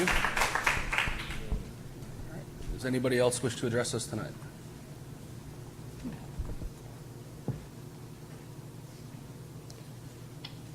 Hi, it's Anthony Scaglione, 543 Washington Street. We've been coming up here for a couple of months now, almost a year, and when it comes down to it, this board is really the one that has the responsibility to, one, the neighbors of the school, and two, the kids who go to the school. So it's your responsibility to provide a safe environment for students to learn and play. You have no mandated obligation to meet the needs of outside organizations at the expense of our students. Environmental inequality is not acceptable. You were talking about across the board at all the schools when it comes to curriculum and other stuff. It should be the same thing with respect to the environment that the kids go to school in. So the town is looking to create a fake toxic environment for our Edison students, while Roosevelt students get to have a natural, cleaner, and cooler environment to live near and play in. Not to mention being part of the town's scheme to bypass the will of the residents of this town. This has been voted down at least twice in the past 24 years, last time at the high school.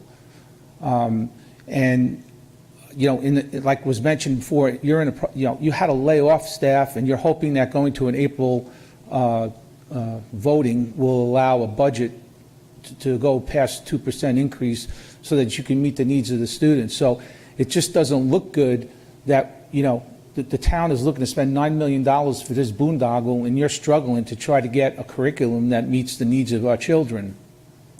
So why would you want to be part of this scheme where millions of dollars will be spent to ruin a natural environment to benefit an outside organization? I asked that proper trade studies be done. I'm an engineer, that's what I do for a living. The study that you're talking about before that's coming soon is a complete joke. It's a waste of time. It only addresses Edison Field. It does not address all the fields. You should be publicly asking for these studies. We need to know the facts. What are the field hours per week that are needed? How many field hours per week will properly engineered real grass fields provide if all the existing real grass fields are updated? What are the financial trade-offs? They were just mentioned. Fake grass fields need to be replaced every 8 to 10 years. They are not recyclable and will wind up in a dump. So much for being a green town. What are we teaching our kids here? What happens to the promise that I was there when it was made, that the Board of Ed would be a good neighbor to the residents near the schools? Does the Board of Ed need the liability of causing increased flooding behind Edison School? How about the late night noise, traffic, and safety concerns? This plan does nothing for your mission to provide a safe and clean environment for our students. You must vote no to this reckless scheme. Remember, we already produce county and now state champions. Imagine what we could do with properly engineered and maintained real grass fields throughout the town. We don't need this boondoggle, and you're the only thing that's going to stop it from happening. Thank you. Thank you.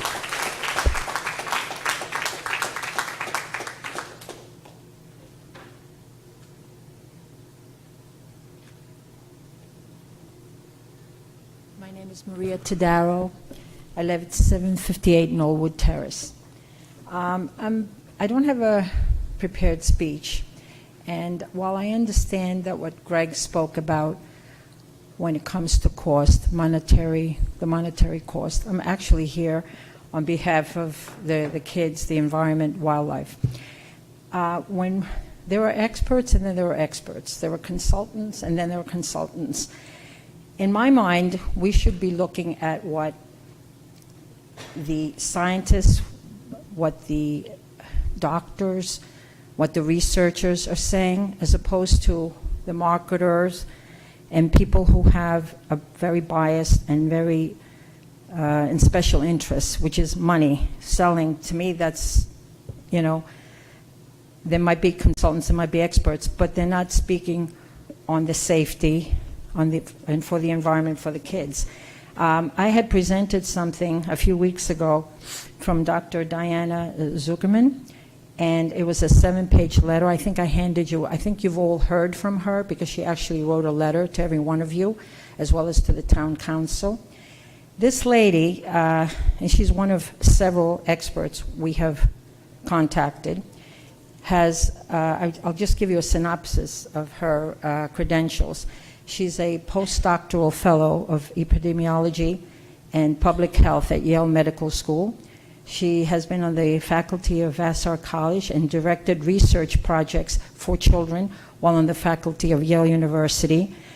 She is a postdoctoral, she's had postdoctoral training at Yale Medical School. She was also at Harvard and did some groundbreaking research studies. She's gone to Washington, D.C. as a Congressional Science Fellow. She's authored 5 books. She's also authored several book chapters and dozens of articles in both medical and academic journals. She has been on ABC, CBS, NBC, CNN, PBS, 60 Minutes, 2020. She's been written up in the New York Times, Washington Post, Wall Street Journal, USA Today. All you have to do is look her up. Her credentials are impeccable. And she has unequivocally, explicitly written this letter where she says that there is clear evidence that the materials in artificial turf, whether it's the old artificial turf or the new substitutes, are harmful. She writes as her last paragraph of the letter you've all received, officials in communities all over the country have been misled by artificial turf salespeople. They were erroneously told that these products are safe. On the contrary, there is clear scientific evidence that these materials are harmful. The only question is how much more exposure is likely to be harmful and to which children. One more sentence. We should not be willing to take such a risk. Our children deserve better. Our environment deserves better. This is how we got to the climate crisis that we have. Thank you. One mistake at a time, one wrong-headed decision at a time. Thank and you. I'm imploring you to please follow the science and listen to people like her. Thank you. Thank you.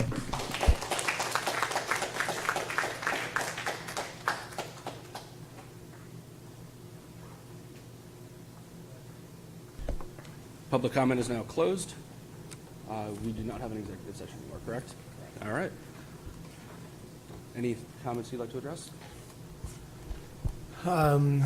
The one comment that I did want to highlight, because it was mentioned earlier as well, with regards to the communications plan and expectations. As a result of the district goal from last year regarding communications, one of the outcomes of that goal was actually to draft a communications plan. That plan was drafted over the summer, presented to the board. We're actually presenting it to the staff in the days ahead so that everyone is aware of the expectations, and we will be sharing that with the community as well. So I appreciate the reference to it and definitely wanted to highlight that. Thank you. Any questions or motion to adjourn? Rob, second? Kristen?